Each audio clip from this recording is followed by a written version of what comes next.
안녕하세요. 문화적 심리학 통일연구소장 심리학자 심진섭입니다. 자, 오늘 주제는 제가 뭐로 잡았냐면 대한민국 붉게 물드나 이거로 한번 잡아봤습니다. 최근에 보니까 단풍이 이렇게 물들기 시작하다가 많이 진행이 되다가 11월 초쯤에 그 기온이 상당히 높았었죠. 여름을 방불케 하는 그런 날씨였습니다. 그래서 단풍이 물들지 않다가 입동 이후에 며칠 전인데 입동을 전후로 해서 이제 입동 이후에 다시 굉장히 이렇게 이제 싸늘해지기 시작했습니다. 제가 살고 있는 곳이 여러분들도 알고 계실 겁니다. 이천에 이제 변두리 쪽 되는데 그 서리가 한 2번 정도밖에 안 내렸어요. 그러다 보니까 이제 급격히 기온이 떨어지니까 단풍이 물들기 시작했습니다. 그래서 정말 그 날씨도 일교차도 굉장히 심하고 일조량도 많이 짧아졌죠. 그러다 보니까 이제 여러분들 정말 건강 유의해 주시기 바랍니다. 최근 북한 동향을 보니까 북한의 최전방 사단에서 약 1만 명 정도가 대개 이제 우리는 민정경찰이라고 그러죠. GP에 들어가 있는 사람들, 그 다음에 이제 GOP 정도에 있는 사람들이 이제 그 민정경찰이라고 하는데 북한도 이제 민사경찰이라고 하죠. 탈북조짐이 있었다면 1만 명 정도. 이런 것들이 이제 북한에서 꽤 큰 이슈가 되는 것 같고 김정일을 머리 아프게 하는 그런 사건인 것 같습니다. 자, 우리나라는 또 정말 국내 동향은 또 어떻습니까? 참 그 상상을 못할 그런 일들이 막 벌어지죠. 정말 이거 초등학생이라 나이 3살 먹은 아이도 비웃을 정도의 웃을 정도의 그런 일들이 막 벌어지고 있어요. 얼마 전에 그 방송통신위원장을 포함해서 그 검사 2분을 탄핵한다고 그러죠. 탄핵은 바로 뭐죠? 탄핵은 바로 뭐냐면 입법부에서, 즉 국회에서 행정부라든가 사법부에서 잘못하고 있는 헌법을 위반했을 때 국회의원들이 발의를 해서 이제 통과시키면 다시 검토하는 제도가 바로 이제 뭐죠? 탄핵이죠. 탄핵인데 현 정부 들어서 행안부 장관이 한번 탄핵에 받았습니다. 받아가지고 최종 결론은 어떻게 됐죠? 무혐의 풀려났죠. 근데 이번에 이제 그 방통위원장과 검사 2명, 국민들 여론이 좀 이상하다 보니까 굉장히 반대하는 여론이죠. 비웃는 여론이 막 일어나다 보니까 방송통신위원장은 뺐습니다. 슬그머니 뺐고 이제 검사 2분을 탄핵에 이제 벌써 했습니다. 아마 다음 주 정도 되면 이제 탄핵 그 표결에 들어갈 겁니다. 이런 것들. 그 2분이 누구냐면 그 야당 리더 중에서 굉장히 사법 리스크를 받고 있는 사람이 있죠. 굉장히 그 흉악범으로 사법 리스크를 받고 있는 사람이 있어요. 그 사람의 그 사법 리스크를 진두지휘하는 그런 검사 2분입니다. 그분들을 탄핵을 했습니다. 정말 또 거기서 탄핵해서 안 될 거를 뻔히 아니까 공수처까지 고발을 했어요. 이런 것들이 정말 국민들의 정체성을 혼돈을 초래하는 정말 비열한 그런 것이 아닌가라는 생각이 듭니다. 그래서 정말 이런 일들은 벌어지면 안 되죠. 그리고 이제 이런 것들이 바로 뭐냐면 이 자유민주주의의 특징이 바로 뭐냐면 그 다양성이라는 거죠. 다양성이 있어야 되지만은 그 다수당, 즉 1개 당이 국회의석 과반수 이상, 거의 3분의 2에 육박하는 그 의석수를 가지고 한다면 이게 바로 일당 독재죠. 공산주의에서는 하는 모든 것들입니다. 우리나라 정부 바뀌고 나서 제대로 입법 하나 처리된 사건이 있습니까? 사법 리스크 모면하기 위한 그런 것들로 쭉 이루어진 그런 것들이 있어서 정말 안타까운 일이 알 수 없습니다. 제가 처음에 말씀드릴 때 대한민국 붉게 물드나 이렇게 이제 말씀드렸었는데 제가 그래서 이제 단풍 얘기도 했었습니다. 단풍 얘기. 근데 이게 무슨 얘기냐면 이러다가는 대한민국 붉게 물드는 것이 아닌가라는 생각을 해봤습니다. 국정원과 경찰이 북한과 내통한 정황을 확인하고 충남 도경을 압수수색했죠. 최근에 어떤 일들이 있었습니까? 최근이 아니고 이제 벌써 몇 년 전이죠. 청주 간첩단 사건, 그때는 전 정부서에 있었던 일이기 때문에 거의 유야무야 되다시피 한 것이 다시 이제 불거져서 나와서 이제 구속됐었죠. 그러다가 재판이 안 되니까 다시 사람들이 풀려나와서 이제 대기 중에 있는 이런 상태에 있습니다. 그 다음에 창원 간첩단 사건, 제주 간첩단 사건, 여러 종류가 있죠. 그 다음에 직종도 다양해요. 그리고 뭐예요? 분야도 굉장히 다양한 분야 총망라해서 북한의 마수가 계속 뻗쳐가고 있습니다. 그래서 11월 7일 날 어떻게 됐습니까? 국정원과 경찰이 오전부터 전국 농민협회라고 이렇게 저는 생각이 됩니다. 전농 충남 도연맹 사무실과 사무국장, 여성 농민의 사무국장 등 3명의 자택을 압수수색하는 등 모든 이제 내구시겠죠. 그러니까 수사관을 보내서 이제 수사에 필요한 자료를 확보했겠죠. 압수수색 대상은 바로 모두 12건이라고 하죠. 그리고 관련자라든가 관련자가 가지고 있는 컴퓨터라든가 모든 것들, 일체 전화기도 포함되고 신체까지도 포함되는 거죠. 몸까지, 개인까지도 포함되는 거죠. 그래서 이제 전부 다 이제 압수수색이 됐습니다. 이 전개 과정을 보면 어떻습니까? 10월 31일 법원에서 이제 그 압수수색용 영장을 부여받았죠. 그리고 나서 이제 드디어 이제 영장이 집행에 들어간 거죠.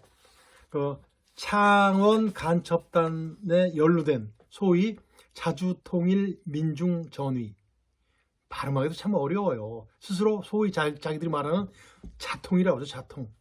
이것을 수사하는 과정에서 포착한 전국 규모의 별도 지하조직, 이 사회를 추정하는 과정에서 생겨난 일이죠. 여기서 보니까 충청 지역책 3명의 국가보안법 위반 혐의로 발견했어요. 그리고 국가보안법상 이적 동조 편의를 제공을 한 이적 행위, 그 다음에 동조행위, 그 다음에 편의를 제공한 행위, 이런 것들이 이제 보안법 위반이죠.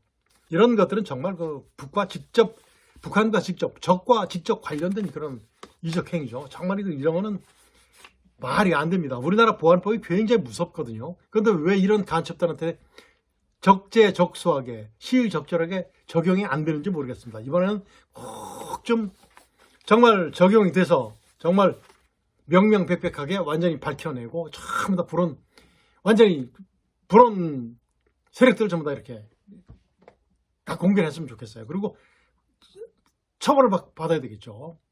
이런 것들이 정말 이루어졌으면 좋겠습니다. 이런 것들이 이제 전번에 제가 말씀드렸습니다만 2016년 3월부터 작년 2022년 11월까지 캄보디아가 이제 지금 가장 접선하기 좋은 장소입니다. 북한 사람들도 들고 우리 한국 사람들도 가서 이제 이렇게 하는데, 거기에서 이제 북한 공작원과 접선해서 이제 공작금 약 7,000달러를 받았답니다. 7,000달러는 얼마죠? 얼마 안 돼요. 약 900만 원 정도밖에 안 되죠. 그러다 보니까 900만 원은 큰 돈입니까? 작은 돈입니까? 아주 작은 돈입니다.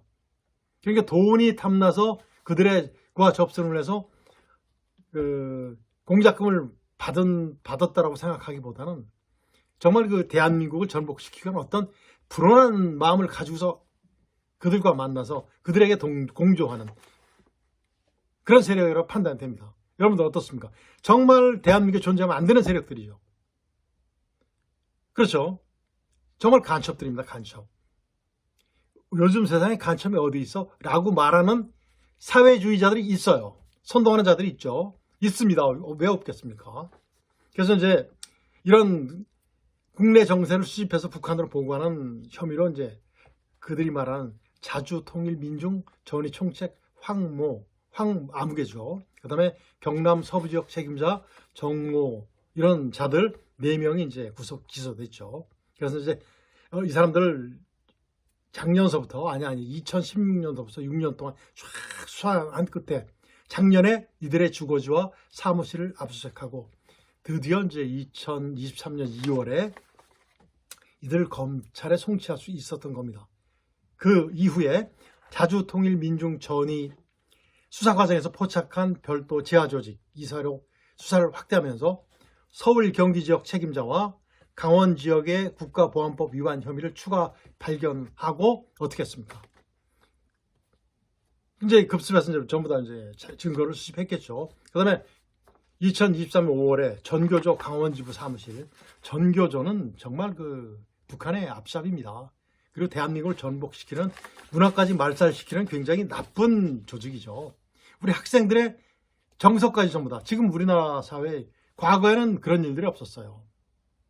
정말 정의로운 사회였었는데 지금은 이 전교조들이 전부 다 우리나라 문화를 전부 다 망쳐놨습니다. 그리고 북한 추종 세력자들 있죠. 왜 북한에 그렇게 눈치를 보고 북한의 승인을 받아야 되는지 모르겠습니다. 정치인들 중에서도 있습니다. 굉장히 많죠. 국회의원 중에 70명 이상이 북한에 공주하는 사람들이라고 하지 않습니까? 전부 다 증거가 있습니다. 다 증거 있는데 정말 그들이 다수당의 횡포이기 때문에 어떻게 할 수도 없어요.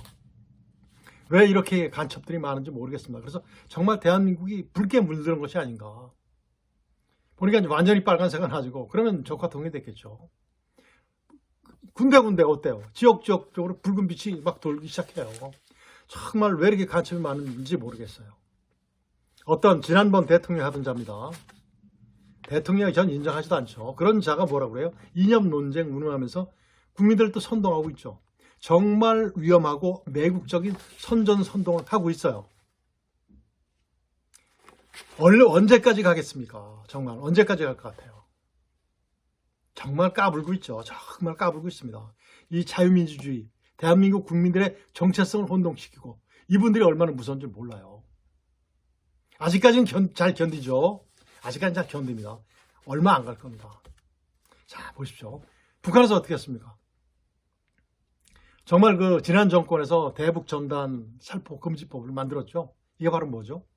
남북관계 발전법이죠. 제가 볼 때는 대한민국 불정법이죠. 정말 매국노예요. 북한한테 모든 것들 떠넘겨주겠다는 거잖아요.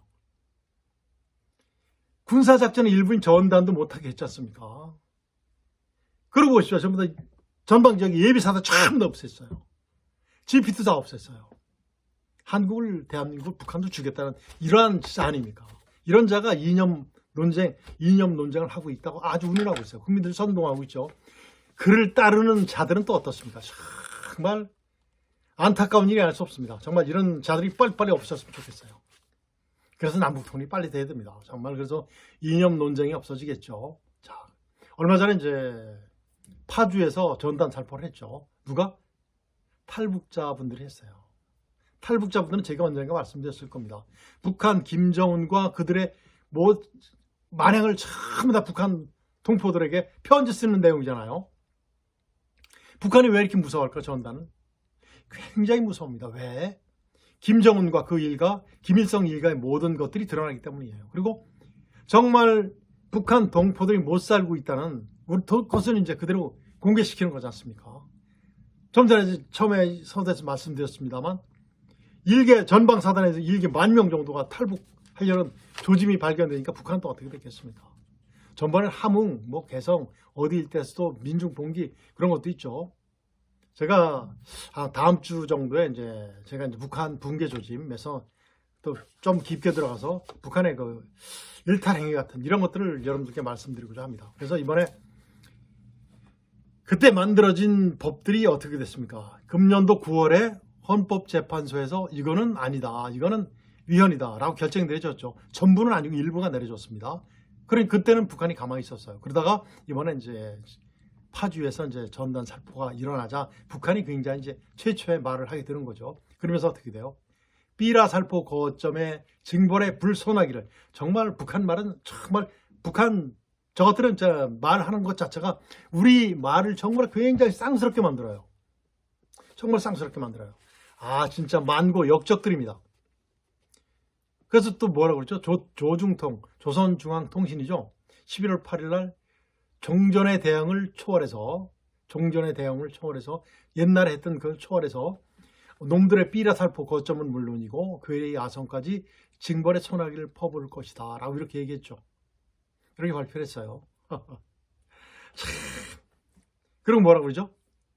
반공화국, 북한에 대해서 삐라 살포를 비롯한 심리모략전은 대한민국 종말의 기폭제로 적용할 것이라고 협박을 했어요. 이게 바로 뭐냐면 그들이 대한민국이라고 했습니다. 남조선이라고 안 했죠. 우리는 같은 민족으로 말을 하지 않는 겁니다. 우리 공격의 대상이라고 보는 거예요. 이런 것들. 이런 식으로 얘기를 했었죠. 왜 이렇게 북한이 심리를 무서워할까요? 제가 2011년도에 합참지에 심리전 사실적 최상위 비대칭 무기라는 그동안의 그 심리전에서 북한이 얼마나 무서워했던, 김정일이가 얼마나 무서워했던 사항들을 전부 다 한번 제가 공개한 적이 있습니다. 거기서 말했지만 정말 북한은 어때요? 심리전을 정말 무서워합니다. 정말. 왜? 북한 주민들이 똑똑해지면 북한은 존재합니까? 안 합니까? 안 하죠. 동북권을 갖다주기 때문에 그렇게 무서워하는 겁니다. 이게 바로 뭐냐면 북한은 또 이렇게 얘기했어요. 북한이 불꽃 하나에도 폭발할 수 있는 현 정세 속에서 악랄하게 헐뜯는 적대적인 심리전이 접경 지역에서 자행될 때 조선 반도에서 유럽과 중동의 사태와 같은 군사적 충돌이 발생하지 않으리라는 담보는 없다라고 우리한테 공포 심전했죠. 이 자체는 바로 뭐냐면 유럽은 뭐죠? 러시아와 우크라이나의 그 전쟁을 하고 있는데 러시아에다가 뭐 대줬다는 것을 간접적인 증명한 겁니까? 포탄을 수십만 발을 팔았다는, 어떤 사람이 또 그러더라고요. 그걸 분석하는데 코로나도 잘 극복했고 대북제도 잘 극복했다라고 우리나라의 어떤 전문기관이라는 사람들이 그렇게 분석을 해요. 잘 극복했습니까? 극복하면 북한 주민들이 잘 살아야 되잖아요. 잘 못 살지 않습니까? 그렇죠. 이런 것들. 또 뭐죠? 그 다음에 저기 중동은 뭐죠? 이스라엘과 하마스의 전쟁하고 있죠. 거기에 북한 김정은이 뭐까지 들었습니까? 땅굴까지 계속해서 도와줬던, 그리고 무기까지 팔았던, 거래했던 그런 상황들이 이제 간접적으로 얘기하는 거예요. 이것들이 바로 이제 김정은의 마술을 증명하는 거죠. 이런 사항들이 이제 정말 김정은의 마수가 어디까지 뻗칠 것인가. 그 다음에 대한민국이 서서히 물들어가고 있다. 붉은색으로. 그렇게 되겠습니까? 정말 우리 국민들 정신 차려야 됩니다. 무슨 바, 무슨 딸, 이런 것들 정말 필요 없어요. 정말 정신들 차리십시오. 당신들이 한국 국민들입니다. 안 그렇습니까? 그렇죠? 자, 우리의 대응은 어떻게 해야 됩니까? 북에 관련된 모든 사항들은 즉각 국민들께 홍보를 해야 돼요. 빨리빨리 알려드려야 됩니다. 왜? 우리의 모든 뉴스는 북한에서 봅니까? 안 봅니까? 완전히 보고 있잖아요. 그리고 우리 사회의 오염상 계속해서 발표를 해줘야 됩니다. 말도 안 되는, 제가 처음에 말씀드렸던 말도 안 되는 그런 상황들도 계속해서 보도를 해줘야 되겠죠. 그리고 지난 정권에서 김정은과 맺었던 아주 굴욕적인 9.19 합의 무용성, 그리고 가짜 평화주의 다 퍼지고 나서 우리 거는 하나도 없잖아요. 그리고 국방 같은 거 처음부터 붕괴시켰죠. 경기 체제도 붕괴시켰죠. 이런 모든 것들, 그걸 법으로까지 제정했었어요. 이런 실체를 지속적으로 공개를 해야 됩니다. 그리고 공개해서 되는 것이 아니고 바로 잡아야 되겠죠. 그리고 바로 잡아서 국민들의 뭐를 결집해야 되겠죠. 여론을 결집해야 되고 응집력을 결집을 해야 됩니다. 정부. 가만히 있으면 안 돼요. 정부는. 그리고 누가 도와줘야 돼요? 애국 언론들이 도와줘야 됩니다. 정말 어떤 뉴스가 있으면 교묘하게 말 바꿔가지고 거짓말처럼 하는 가짜 뉴스를 만드는 그런 공영방송도 있어요. 이런 공영방송 빨리 문제 잡아야 되겠죠. 전번에 보니까 하마스가 발표했더라고요. 북한은 동맹국이다. 그래서 미국도 공개할 수 있다. 라는 말도 안 되는 얘기도 했습니다. 이런 것들이 바로 뭐냐면 김정은의 그 마술을 간접적으로 증명한 거겠죠. 오늘은 그래서 이제 제가 여러분들께 말씀드리고 싶은 것은 여러분들이 전부 다 아실 겁니다. 확고한 안보관과 그 시행, 말만 할 것이 아니라 정말 시행이 돼야 됩니다. 정부. 정말 시행해 주십시오. 그리고 홍보를 지속적으로 해 주십시오. 홍보 한 번 하면 실행은 이미 준비가 완전히 된 상태까지 해 주셔야 되겠죠. 그리고 자유민주주의와 정의사회 구현을 위한 노력, 이런 것들을 정말 국민 여러분들이 전부 다 아셔야 돼요. 그럴 수 있도록 지속적으로 노력을 하고 국민의 동참을 촉구를 지속적으로 해줘야 됩니다. 이것이 바로 뭐다? 현 정부의 할 일이라고 생각이 됩니다. 그래야지 남북통일과 가까워지고 허덕이는 북한 동포들을 구할 수 있고 우리 국민들을 선동하는 좌파들도 격침시킬 수 있는 그런 계기라고 생각이 됩니다. 오늘은 여기서 마치겠습니다. 안녕히 계십시오.